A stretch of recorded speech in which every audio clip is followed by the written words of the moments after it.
Do not call the inability to start laziness. Call it fear. That is the only quote I remember word for word out of this. Welcome to Created Creative. I'm Dawn. And I'm Ruth. How are things there? Good. I don't have a thesis statement for the week. Yeah.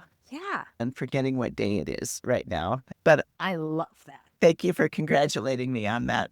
There's very little time in my life that I do get to do that. But it's kind of bad. Like on Monday, I forgot it was Monday, and every other Monday I preach at the nursing home. Oh, and you forgot that. I forgot that. But Whoa, that's they were very gracious though. They're like, I think everybody's just like rolling their eyes. Yeah. Pastor Ruth is on vacation right now. I did call and apologize that I had forgotten. And I was sick too, actually. I wouldn't have gone anyway because I was so sick with this cold, but I should have let him know. And it's like the hard part of summer. Or is it the most beautiful part of summer? I love it. The last 2 years, I have started a job at a theater. The show opened at Labor Day, so now-ish. I went to rehearsal. And summer in the city was over. I feel like I'm getting 2 bonus weeks, and I love summer in the city, and I am happy for it to continue. Yes. And I'm enjoying my month away from work.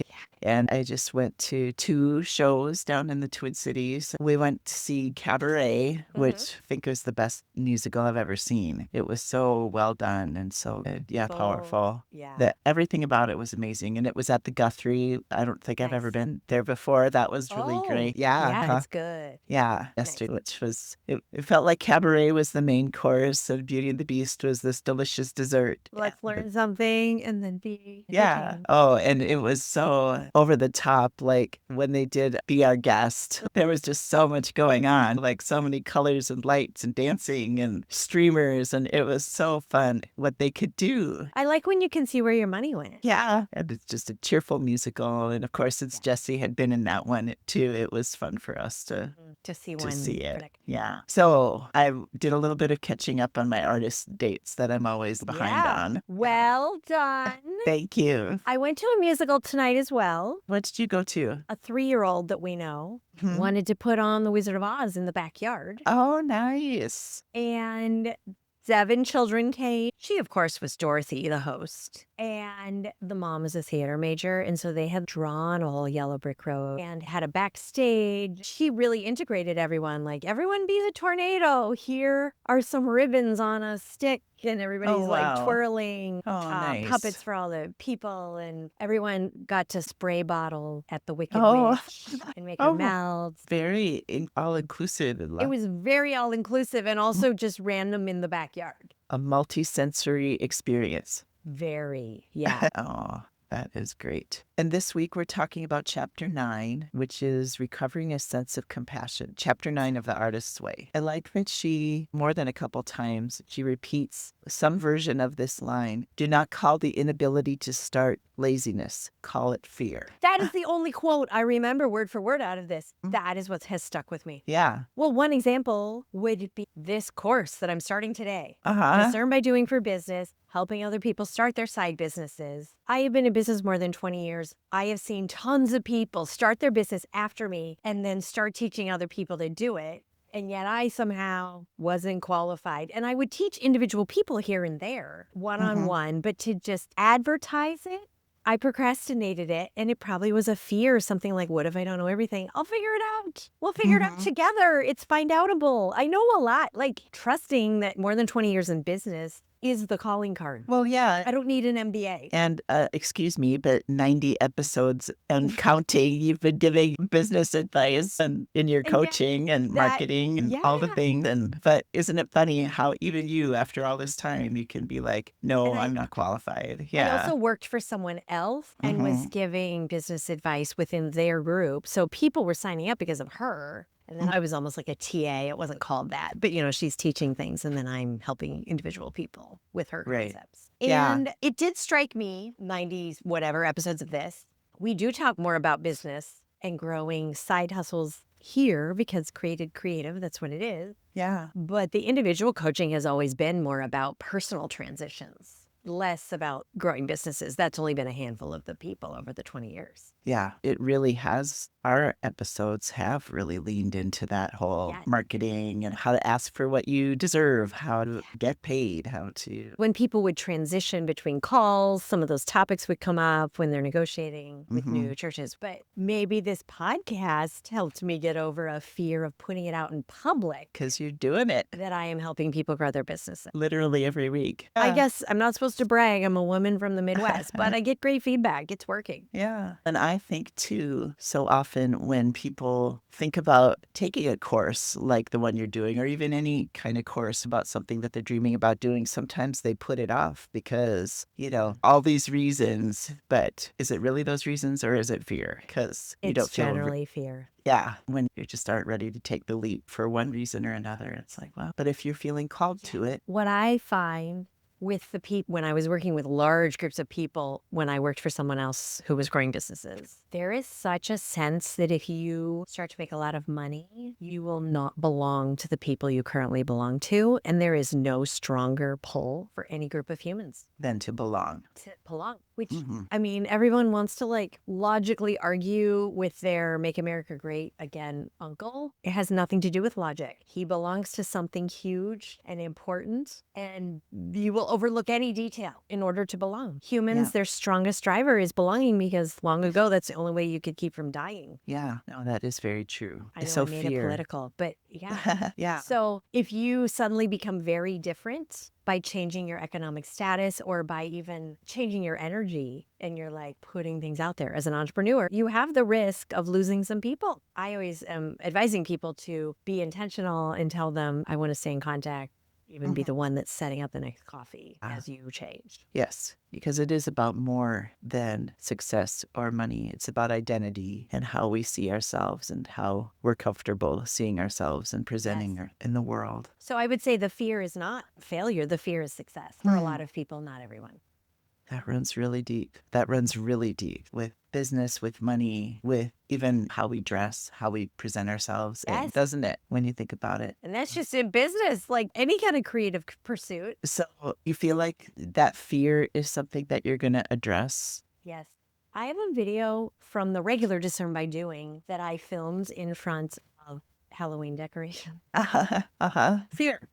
Okay, excellent. So I'm glad that's something that's going to be talked about, because I guarantee everybody who is signed up for that deals with it in one way or another, multiple ways. Fears part 1, 2, and 3. Yeah. Let's see. Another point that she talks about in this chapter, she says, over any extended period of time, being an artist requires enthusiasm more than discipline. Ooh. Treat work as play. It reminded me of the questions we so often ask about is creativity, inspiration or discipline. And here she seems to think that, you need that enthusiasm. You need that play. Hamilton turned 10 last week.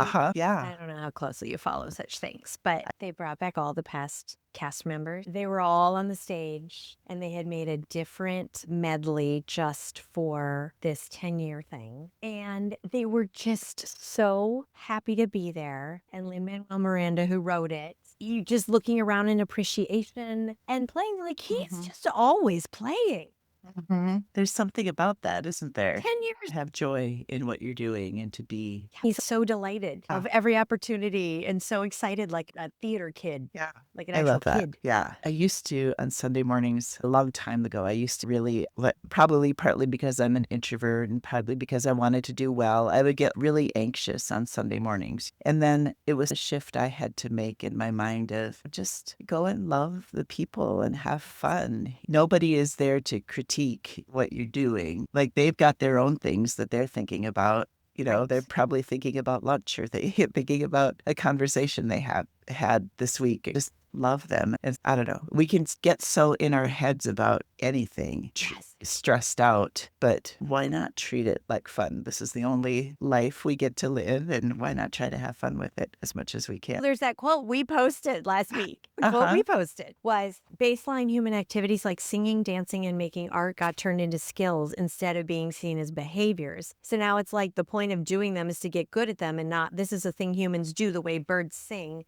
and bees make hives. Just do it because you love it. Do you ever think during the 7th inning stretch, take me out to the ball game, how many people in the stadium never sing in groups other than that? Yeah. If you don't go to church, you maybe don't sing together. Yeah. When are you doing it? Uh-huh. Pub choir, you'd have to go way out of your way to find a pub choir. Like I take it for granted because every week I'm singing with people at church. Is that the magic of the Taylor Swift tour? Of course, we all know the songs, and she's tiny and far away. But to be with everyone else singing the songs, And singing that's why them. you go. Yes. Maybe that is part of the magic, a big part of the magic, to be with people, other people who love them and be singing it out loud. That is a great thought. So to treat work as play. Do you feel like you are able to do that? I do it too much and then don't do enough work. Yeah. I am very achievement wired. And so my personal whatever, I sound like I'm in a job interview where you say your worst trait is like an advantage. Oh, no, I'm always early to meetings. It's a problem. No, but I'm just wired to overachieve in probably unhealthy ways. And so my lifelong journey is to infuse more play and lightness into what I'm doing. I don't have to work at working hard. I will do it. I need to work in working not hard. Once I learned that I can do things to make work enjoyable, then yeah, sometimes I do need more structure to buckle down and get stuff done. But yeah, I know that I write better if I go for a walk or just little things like that help me to make it more fun, or listen to music while I pack boxes, or listen to a podcast, or, you know, all sorts of things like that. She also talks about creative U-turns. Yes. Powerful. Yes. In our small group, we talked so much about that. Tell me a little bit about what were some of the things that they were thinking about that. One of the people had Broadleaf, which is a publisher, reach out to her and ask for a book proposal. Yeah. 2.5 years ago. Life exploded in all the every nightmare scenario, and legitimate, absolutely cannot do a creative project. When she read this chapter, she emailed the editor from 2.5 years ago. Oh my gosh. Oh, yay. So yeah, creative U-turns. It's like where you see momentum starting to go in the direction you want, but then they ask you to maybe change something slightly or send in some headshots or just give you a slight bit of feedback, and then you just stop. And you run into artists all the time, or I do. That are like, if I can't do it completely my way, I won't do it at all. And I'm like, that's not how you get anywhere. It's a collaborative art form. So the creative U-turn part of it would be completely shut down. Like in the book, say Blake Edwards directing a project. Maybe had also written it or something, but it was his project. The star didn't like the direction. They removed Blake Edwards, and then he went to Switzerland for 7 years. Yeah. It's like a biblical amount of time. Right. Yeah, but I know so many creative people who have been through something like that. And all the non-famous ones that we don't have stories about. Exactly. What does she say about creative U-turn to get out of it? I don't remember. Probably just go anyway. We should find it. Yeah. She says creative U-turns are always born from fear. Fear of success, fear of failure. It doesn't really matter. The net result is the same. Okay. For creative U-turn or a pattern involving many creative U-turns, we must first admit that it exists. Yes, I do react negatively to fear and pain. Yes, I do need help. So here's the last sentence of it says, faced with a creative U-turn, ask yourself, who can I ask for help about this U-turn? Then start asking. Yeah, so getting other people involved, getting out of our own, I want it to be this way. Our American individualism is all kinds of a problem. These stories of it's one person who did this thing. No one person can get all the way to anything. When there's these things, you ask for help, whatever it is. Whether it's a personal problem that derails you or a creative block or a skill you're missing in order to take the next step. And the thing is that much of the time when we're trying to fix it or figure it out ourselves, the problem just feels bigger and huger. But as soon as we include other people, then we find out it wasn't so terrible. Or just it's not as bad when you realize 17 other people have faced something that they've lived. Yes, exactly. Which, have you seen this thing about children who have contact with their grandparents have much lower rates of anxiety? No. And one part of that is that grandparents can tell tons of stories about that was bad for me too. And look, I'm okay now. Yeah. They've had 40,000 things go bad. The child can see you are in my family and you overcame things, I probably can too. Mm-hmm. It's more powerful than a celebrity endorsement or a teacher. It's this person day in, day out that even if you're not in constant contact, they're in your family, they're like you, they've overcome things. I probably can. They grew up, made it to a ripe age, and have grown wise. Yeah, that is very beautiful. Did you take time this week to see if you had any themes in your morning pages? I don't have enough to do. Real, that's right. Yeah. Dawn has a very busy life with a toddler. Okay, I also want to say, if you're watching on YouTube, you can see that there is a Christmas tree. Oh. I'm not doing morning pages, but I'm doing a morning activity with Lucy. Nice. And we're currently doing community helpers. And so we did firefighters, and we went to the fire museum where you can climb on a FDNY truck. It was the greatest thing. Like, she was so... But then we veered off of the traditional community help. Yesterday we did Santa. So I have a Christmas tree out. Excellent. And then today we did conductors of orchestras. Yeah, I think I see it. Is it? Oh, there it is. Yes. So we're just doing our own set of community helpers, but I'm very much keyed into the creativity of, I do have somewhat of a framework. Someone's telling me common preschool themes. Yeah. And then figuring out where she's at and then what we can do with what we have. Yeah. So I'm not doing morning pages in the morning. I'm doing these morning activities. Okay. Yeah. That's good. So morning pages, but you've been so good with the other aspects of this. Thank you. How Do you have themes? Oh, I did. I did read through them and it was nice. Like I saw a lot of themes of gratitude. Like I'm just really grateful for how I'm feeling and where my life is at. But then also this chapter was really good for me because the writing project that I've been working on with Paul, I'm really excited about it, but I've also been really slow with it. And so I've been writing a lot in my morning pages about why am I not working more on my other writing? Yeah. Having all these conversations with myself. Have you heard of this? The writing table? What is that? Let me make sure I have the name right in case our listeners want to partake. Yes. Table. Okay, it's called the Writing Table. It is led by Eileen Campbell-Reed. Oh, yes. And Monday through Friday from 9 to 10:15 Eastern, you just get on Zoom and you can see everyone else writing. She does like an opening centering practice. Oh, very cool. And then everyone's writing. And it could be anything. I know her. That is great. And I bet a lot of our listeners might be interested in that as well. I want to do it. It's apparently free on Fridays if you want to try. Excellent. And just that thinking about for myself, what are my own fears that are getting in the way, making progress on that. So she also talks about visualizing. And I'm curious to know from you, do you do visualizing or do you do that with your clients? I frame it more like a mantra. I do it for myself. I think of it as raising my vibration, which is so new agey. But I am very aware that more good comes to me when I'm able to have, even because I'm among strangers all the time, I'm out on the streets of New York.